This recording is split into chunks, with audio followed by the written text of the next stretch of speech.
Assalamualaikum warahmatullahi wabarakatuh. Salam sejahtera untuk kita semuanya. Salam Pramuka. Kakak-kakak sekalian yang saya hormati, sebelum saya menyampaikan materi manajemen risiko dalam kegiatan Pramuka, terlebih dahulu saya akan memperkenalkan diri.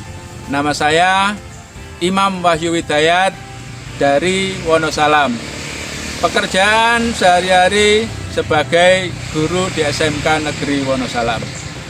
Baiklah kakak-kakak, kita lanjutkan langsung ke materi. Kakak-kakak sekalian yang saya hormati, apapun kegiatan yang dilakukan oleh Pramuka harus disertai dengan manajemen risiko. Kalau kita mau memperhatikan bagaimana bentuk upacara pramuka penggalang seperti angka re atau U yang terbuka, itu mengandung filosofi bahwa kegiatan pramuka penggalang banyak dilakukan di luar ruangan atau di alam terbuka, seperti kegiatan persami, safari camp, hiking, susur sungai, penjelajahan, atau mencari jejak. Semuanya mengandung resiko.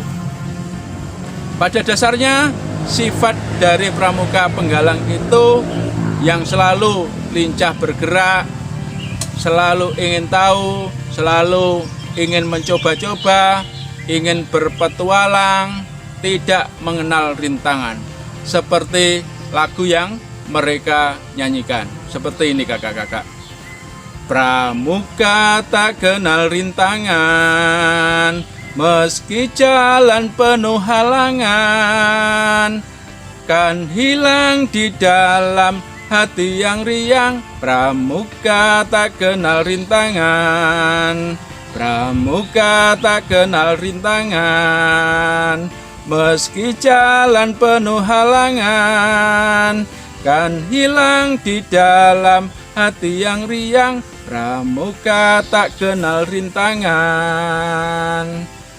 Kakak-kakak sekalian yang saya hormati, agar pramuka tidak kenal rintangan, tidak takut pada halangan, maka perlu bimbingan dan pendampingan dari kakak-kakak pembinanya untuk membantu mengelola manajemen risiko dalam setiap kegiatannya, untuk mengantisipasi risiko-risiko yang ada. Kakak-kakak sekalian yang saya hormati, sebagai pembina yang handal, kakak-kakak harus bisa melakukan hal-hal dalam mengelola risiko, antara lain sebagai berikut.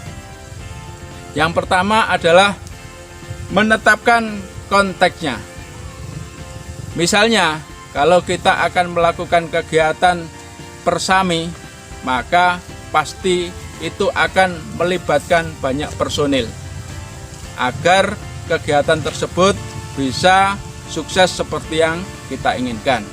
Antara lain, Bapak Kepala Sekolah atau Ibu Kepala Sekolah selaku Kamabigus, kemudian pembina, wakil pembina atau pembantu pembina, peserta didik, orang tua, dan masyarakat.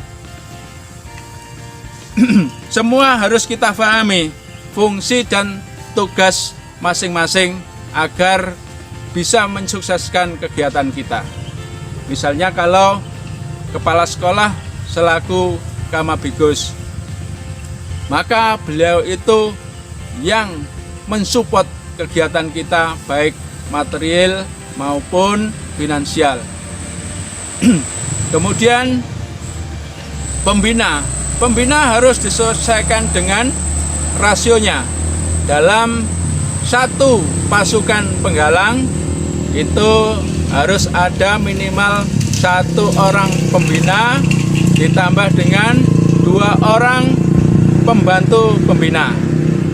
Setelah itu orang tua pasti itu diminta izinnya agar anaknya bisa ikut dalam kegiatan persami tersebut. Sedangkan masyarakat ini perlu pemberitahuan kalau kita akan mengadakan kegiatan persami di lingkungan mereka. Kalau secara resmi harus izin minimal kepada polsek setempat. Kemudian berikutnya harus bisa mengidentifikasi risiko kegiatan atau menentukan apa-apa yang nanti bisa mempunyai potensi risiko. Misalnya sebelum kegiatan, kakak-kakak harus melakukan checking lokasi. Bagaimana lokasinya, aman atau tidak. Kemudian apa saja kegiatan yang akan dilakukan dalam kegiatan persami tersebut. Kemudian lingkungan masyarakatnya bagaimana, bisa menerima atau tidak. Pada saat pelaksanaan nanti, apakah sarana dan prasarananya sudah mencukupi? Apakah lampu penerangannya sudah tersedia? Apakah petugas keamanannya sudah disiapkan? Itu salah satu bentuk identifikasi risiko kegiatan. Kemudian langkah berikutnya adalah mengestimasi risiko kegiatan, memperkirakan nanti hal-hal apa saja yang mengandung potensi, hal-hal apa saja yang mengandung risiko. Ini dikandung maksud agar kita semua tahu potensi risiko yang akan terjadi seberapa bahayanya. Misalnya, kalau lokasinya itu dekat dengan hutan, kita harus tahu apakah di situ ada binatang buasnya, ada binatang melata yang berbisa, atau hanya ada banyak nyamuk saja, atau bahkan hanya semut. Walaupun hanya semut, itu kan juga bisa mengganggu. Kemudian tanah yang digunakan, yang akan ditempati itu apakah terlalu miring atau mudah longsor dan sebagainya. Itu kakak-kakak pembina harus mengetahuinya terlebih dahulu. Langkah berikutnya adalah menganalisa dari masing-masing potensi risiko tersebut. Kalau memang ada binatang buasnya, ada binatang melata yang berbisa, diusahakan untuk berpindah mencari tempat yang lebih aman. Kalau hanya banyak nyamuk atau banyak semut saja, cukup diatasi dengan obat pengusir nyamuk atau pengusir semut saja. Tidak usah pindah lokasi.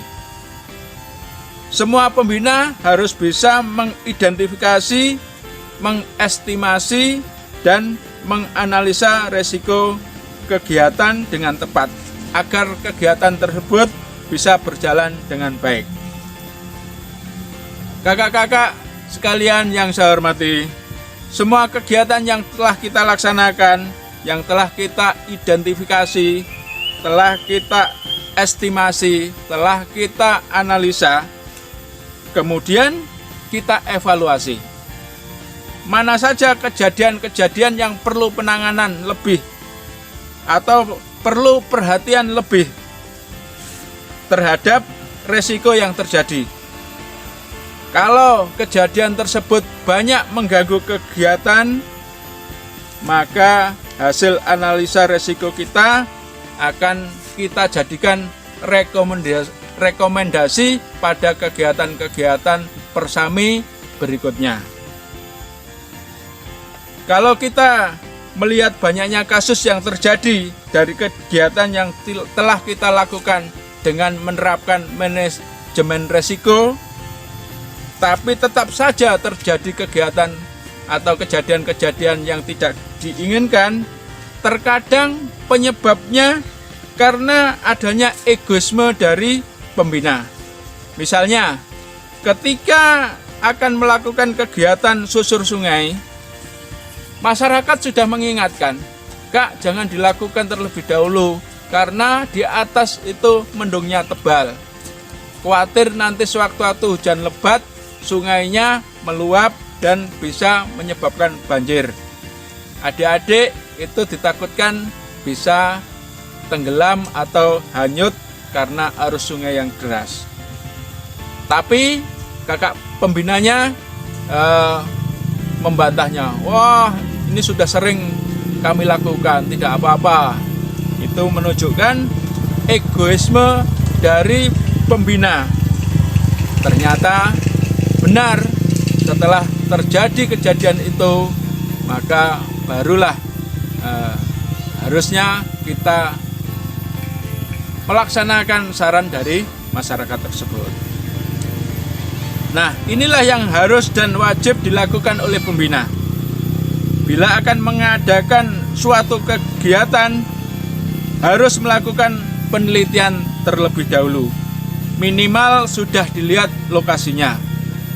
Kalau terlalu dekat dengan jurang atau tempat-tempat yang angker, supaya berpindah menjauhi risiko yang ada.